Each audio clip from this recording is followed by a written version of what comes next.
ఆంధ్రప్రదేశ్ రాజకీయాల్లో ఒక కొత్త నూతన ఉత్తేజాన్ని అయితే మనం చూస్తాం. ముఖ్యంగా ఎన్డీఏ కూటమిలో రెండు పార్టీలు, ప్రధానమైనటువంటి రెండు పార్టీలు, తెలుగుదేశం, జనసేన.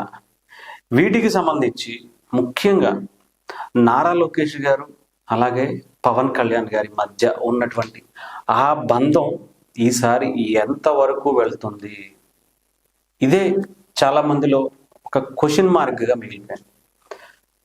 ఎప్పుడైతే నారా చంద్రబాబు నాయుడు గారిని అరెస్ట్ చేసి రాజమండ్రి సెంట్రల్ జైల్లో పెట్టారో ఆ రోజు బేషరతుగా పవన్ కళ్యాణ్ గారు అక్కడికి వెళ్ళి ఆయన్ని కలిసి సంఘీభావం తెలిపి మేము కలిసి ముందుకు వెళ్ళదలుచుకున్నాం, ఈసారి ఎట్టి పరిస్థితుల్లో ఆంధ్రప్రదేశ్లో ఏదైతే అధికార పక్షానికి సంబంధించినటువంటి వ్యతిరేక ఓట్లు ఉన్నాయో దాన్ని చీల్చే అవకాశం లేకుండా మేము ముందుకు వెళ్తామని చెప్పి ఉమ్మడిగా వెళ్తామని చెప్పి ఒక నిర్ణయం తీసుకున్నారో ఆ రోజు నుంచి కూడా వాళ్ళిద్దరి మధ్య ఒక బాండింగ్ అయితే ఏర్పడింది అనుకోవచ్చు.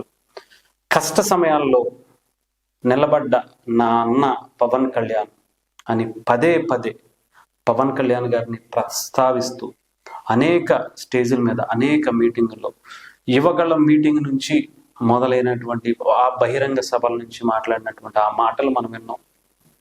అలా కంటిన్యూ చేసుకుంటూ ప్రతి మీటింగ్లో ఆఖరికి మొన్న ప్రమాణ స్వీకారం రోజున గన్నవరం దగ్గరలో ఉన్నటువంటి జరిగినటువంటి ప్రమాణ స్వీకారం రోజున కూడా ప్రమాణ స్వీకారం చేసి వచ్చి వాళ్ళ నాన్నగారి దగ్గర నారా చంద్రబాబు నాయుడు గారి దగ్గర ఆశీర్వాదం తీసుకుని వెంటనే పవన్ కళ్యాణ్ గారి దగ్గరికి వచ్చి ఆయన్ని హత్తుకుని ఆయన కాళ్ళకి నమస్కారం చేస్తుంటే పవన్ కళ్యాణ్ గారు వద్దు అని అన్నా కూడా లేదన్నా మీరు నన్ను ఆశీర్వదించాలి అని చెప్పి ఆయన ఆశీర్వాదం తీసుకున్న వీడియోస్ కూడా మనం చూసాం. చాలామంది చాలా రకాలుగా ఈ పార్టీలో వాళ్ళిద్దరి మధ్య గ్యాప్ తీసుకొస్తే రెండు పార్టీల మధ్య కూడా ఆటోమేటిక్గా చీలిపోతుంది.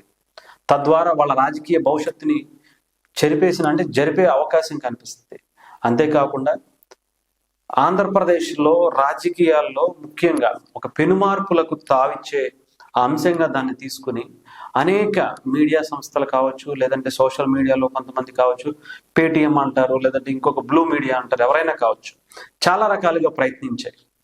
కానీ ఇద్దరి గురించి ఒకరికొకరు అందిపుచ్చుకుంటూ మాట్లాడుతున్నటువంటి విధానం మనం చూసాం. అసెంబ్లీలో కావచ్చు, బయట కావచ్చు, పదే పదే పవన్ కళ్యాణ్ గారు లోకేష్ గారు పవన్ కళ్యాణ్ గారిని, చంద్రబాబు గారు పవన్ కళ్యాణ్ గారిని, ఇలా అంటే ఫ్యూచర్ నాయకులు చెప్పాలంటే ఎన్డీఏ కూటమిలో చాలా బలమైనటువంటి 2029 తర్వాత మహామహులుగా ఉండేటువంటి నాయకుల్లో వీళ్ళిద్దరూ ఒక కీలకమైనటువంటి వ్యక్తులు.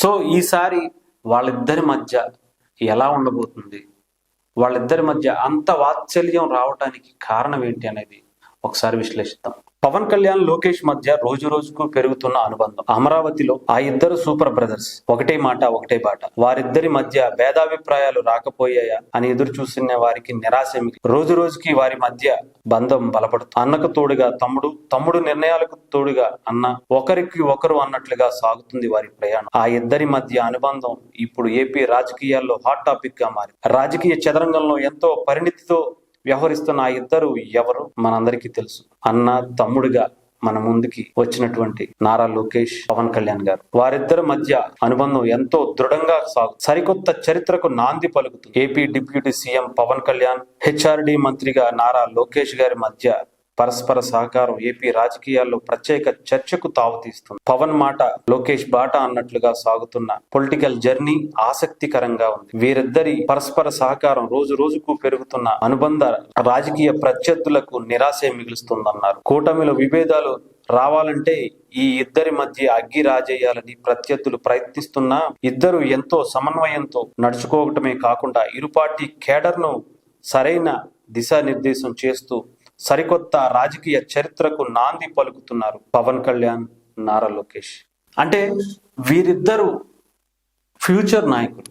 ఆంధ్రప్రదేశ్ని అభివృద్ధి పదంలో దూసుకు వెళ్ళడానికి వీళ్ళ నిర్ణయాలే కీలకం కాబోతున్నాయి.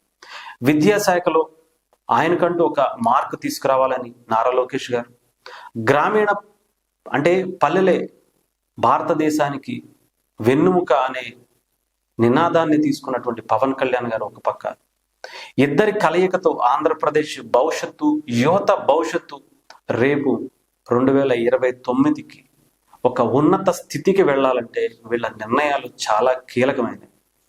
అందుకే వీళ్ళిద్దరి అన్యోన్యత ఇంకొక 10 ఏళ్ళు కొనసాగాలి అని చెప్పి చాలామంది కోరుకుంటున్నారు.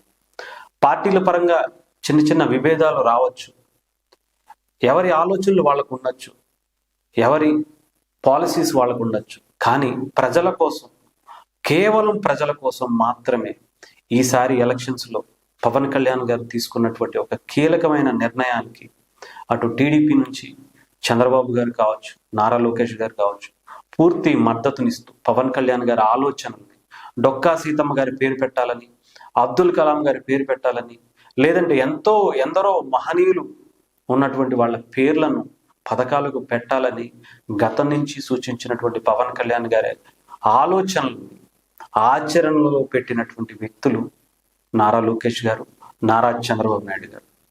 ఇప్పుడు పరస్పరం వీళ్ళిద్దరూ కలిసి ఉంటేనే ఆంధ్రప్రదేశ్ అభివృద్ధి దూసుకు వెళుతుంది, ఆంధ్రప్రదేశ్ భవిష్యత్తు బాగుంటుంది అనుకుని చాలామంది హ్యాపీగా ఫీల్ అవుతున్నారు. ఈ మధ్యలో చాలామంది వారికి నచ్చినట్టుగా, ఇందాక చెప్పాను కదా, ఎవరికి నచ్చినట్టు వాళ్ళు రాసుకుంటున్నా, ఎవరికి నచ్చినట్టు వాళ్ళ కుట్రలు పండుతున్నా, వీళ్ళు చాలా విజ్ఞతతో, చాలా ముందు చూపుతో ఇద్దరు కూడా పవన్ కళ్యాణ్ గారు, నారా లోకేష్ గారు ఒకరి కంటే ఒకరు ఎక్కువగా కాదు, ఒకరు తక్కువ కాదు అన్నట్టుగా పరస్పరం అంగీకారంతో ఒక మంచి వాతావరణంలో ఆంధ్రప్రదేశ్ ముందుకు సాగుతుందని ఆశిద్దాం.